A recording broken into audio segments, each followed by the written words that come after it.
Untuk para Gabi Balawi, saya akan sampaikan pesan presiden untuk kalian semuanya. Ubur-ubur ikan lele, kabur aja ke Yaman, Le.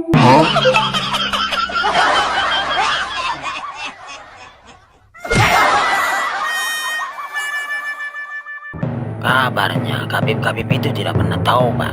Sudah jelas-jelas haplu grupnya G, Yahudi Askenazi. Kok masih ingin diakui sebagai cucu Nabi? Dasar penipu. Wah, siapa itu, Pak? Si keturunan Ubaid dari Yaman itu. Hai para penumpang gelap keturunan Yaman, muncullah. Baskom saktiku, tunjukkan kelakuan mereka.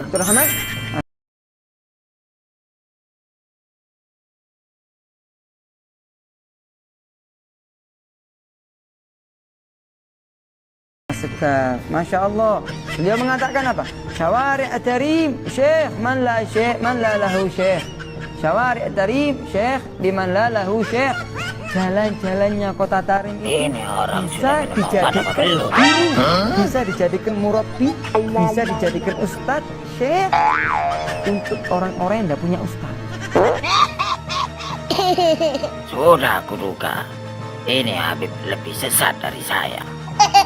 Ternyata gurunya para Khabib itu hanya jalan, makanya banyak tersesat. Cukup inti lihat jalan-jalan tadi, sudah inti bisa sampai kepada Allah Subhanahu Wa Taala, bisa inti menjadi wali karena jalan-jalannya tadi. Ini gimana ceritanya? Kok bisa ada jalan bisa jadi guru? Nah sekarang saya paham kenapa kibin-kibin itu jadi bodoh semua.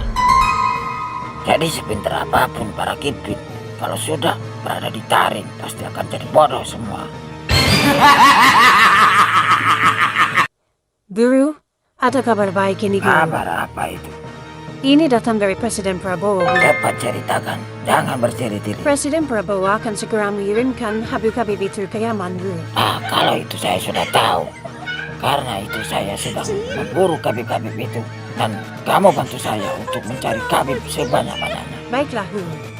Saya baru dapat satu Khabib yang sedang mendawir orang-orang. Kamu akan dipulangkan ke Yaman dan akan merasakan kehidupan yang kering kerontang di sana. Biar tahu rasa kau. Jangan, Ma. Tolonglah. Saya nggak mau pulang ke Yaman. Saya tidak peduli. Karena kamu suka buat gaduh di negeri orang. Ayolah, Ma. Di sana saya nggak punya motivasi. Aku tidak peduli. Kalau perlu bawa semua mukibin-mukibinmu pulang ke Yaman.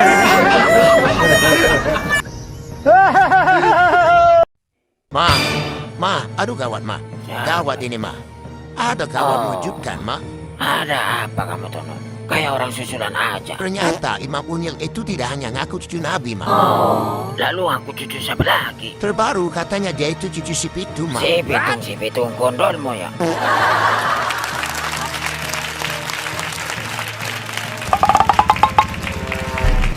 Mereka bilang apa?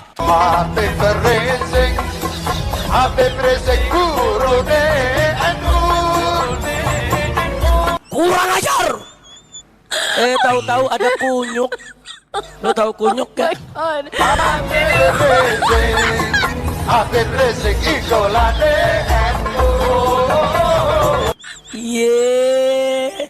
Pala lo bomengan. Gua kepret ke kuburan lo.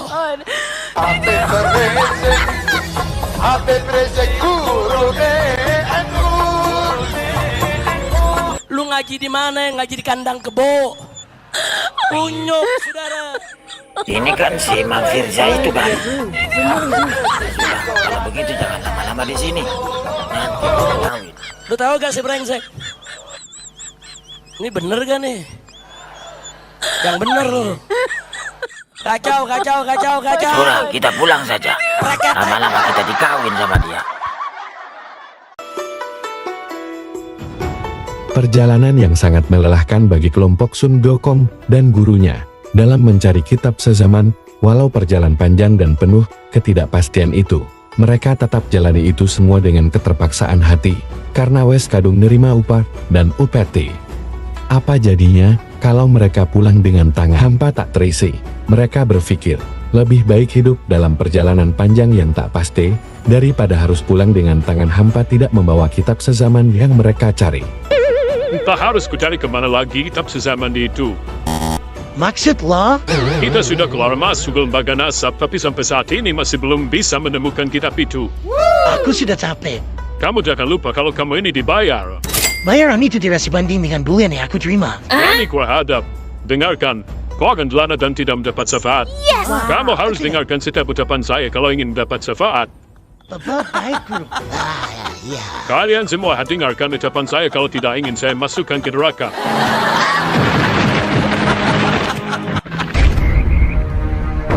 Kalian masih di sini. Apakah sudah ditemukan kitab itu? Masih belum, Tuan Lampir. Dasar gogong goblok. Lampir senteluyu. Kok saya dibilang goblok? Habis saya mau marahin siapa lagi? Kau aja berantem. Kau mau jawab apa nanti kalau orang bertanya? Betul juga, Rokom. Ya tinggal saya jawab nanti. Kalau buku nasabnya ada di saya. Kau mau apa? Dasar.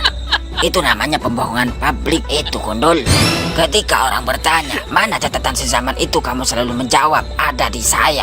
Beraninya kau bongkar semua. Sudahlah, aku sudah tahu semua kelicikanmu itu. Baik, oke. Kita Adimiko Alexander. Bagaimana? Sudah aku siapkan ajian merokok petamburan. Dan bersiaplah untuk menerima ajianku ini.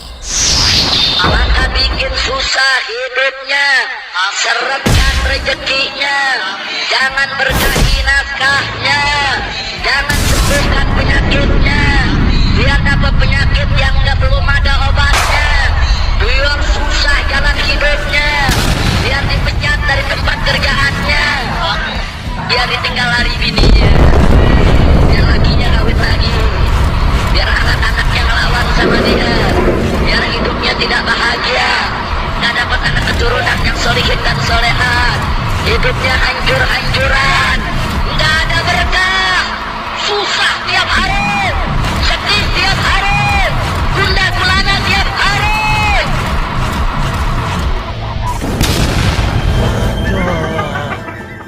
Saya tidak mampu melawan ajian petamburan itu. Kenapa ajian itu bisa ada di tangan My Lampir? Tapi tidak apa-apa. Mungkin Mak Lampir juga sudah kena fitnahnya sendiri. Mak, sebenarnya kita ini mau kemana sih, Mak? Masih Grandong. Dari tadi kita jalan terus. Jalan saja. Grandong capek, Mak. Ngomel aja, Mon. Ya paling enggak Kamu bawel berhenti kamu. dulu istirahat. Atau kalau enggak ya beli pentol gitu loh, Mak. Kamu itu diperhatikan oleh pemirsa. Jangan malu-maluin, Ma.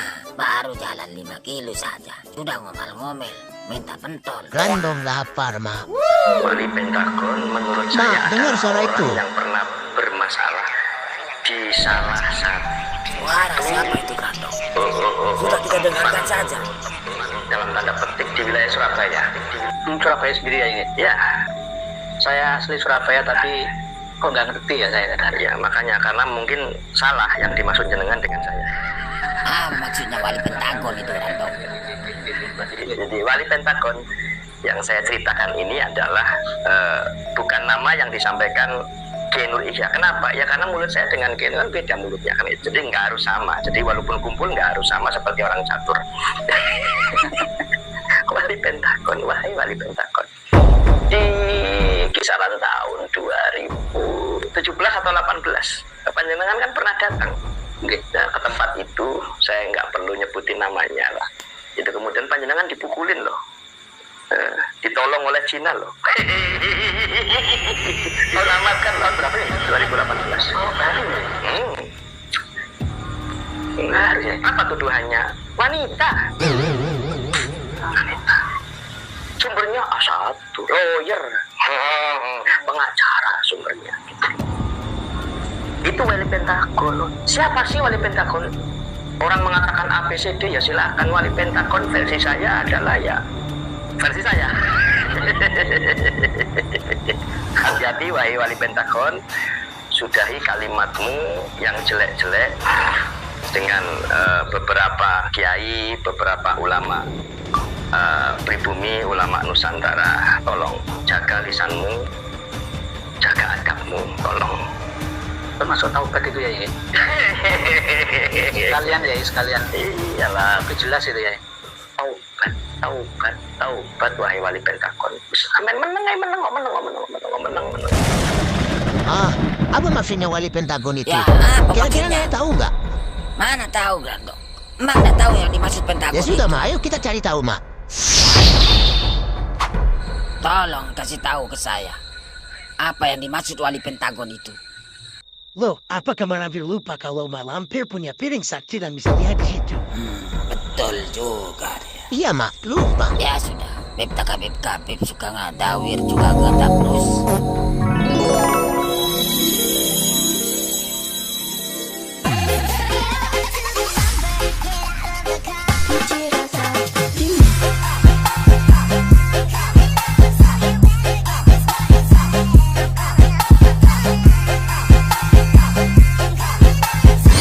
Ini kan klub malam, Ma. Oh, saya paham. Berarti Beb itu suka main ke tempat sini. Tidak, Ma. Nggak salah lagi. Ini klub malam. Iya, Ma. Begini kelakuannya para Beb itu ternyata. Ya sudah, saya terima kasih atas informasinya. Ternyata Beb itu memang pas sekali kalau dikatakan wali Pentagon.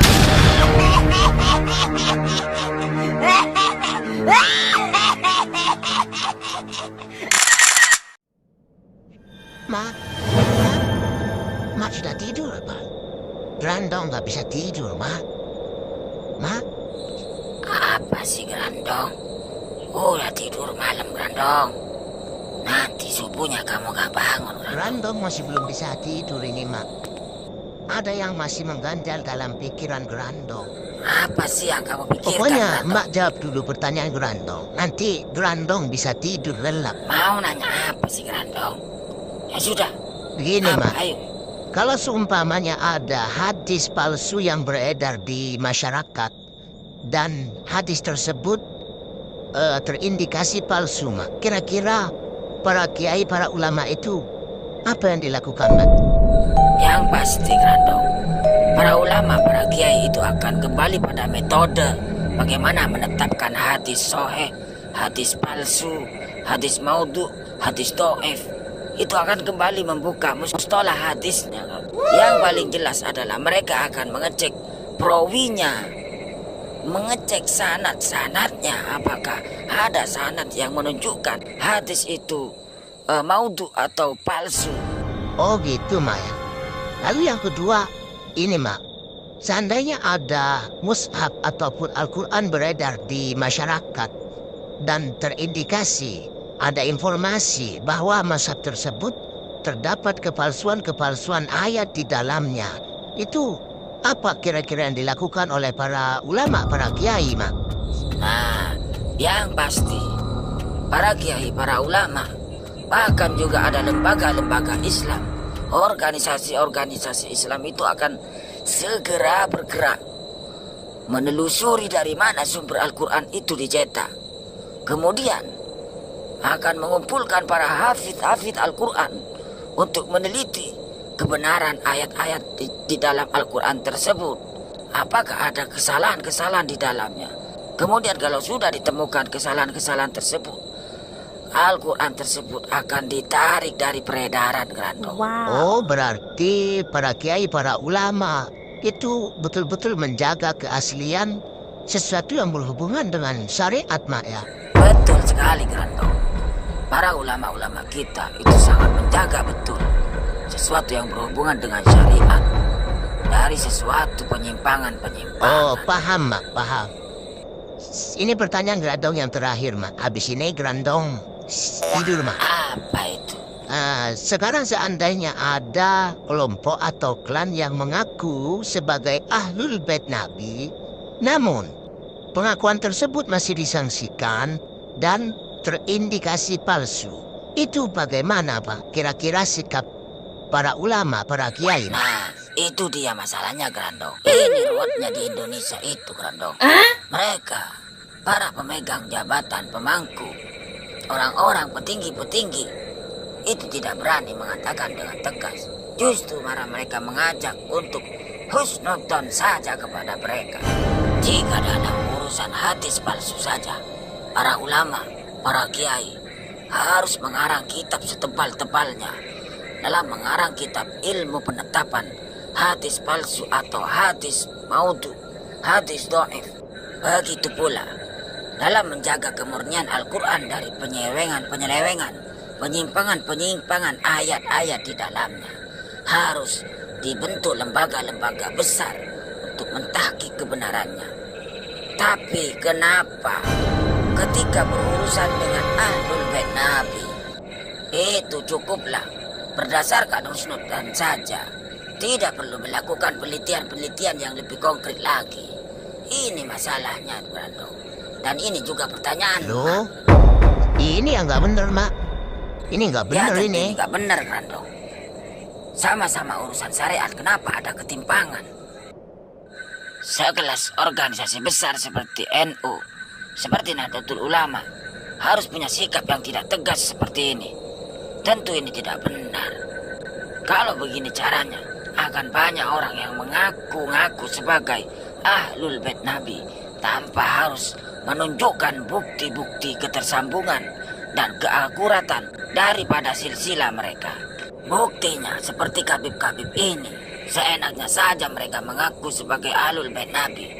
Tapi setelah diminta untuk bukti-buktinya, mereka muter-muter seperti ayam kena epilepsi. Aku kok ngomong sendiri. Mana Grandong? Sudah tidur apa bagaimana dia? Grandong.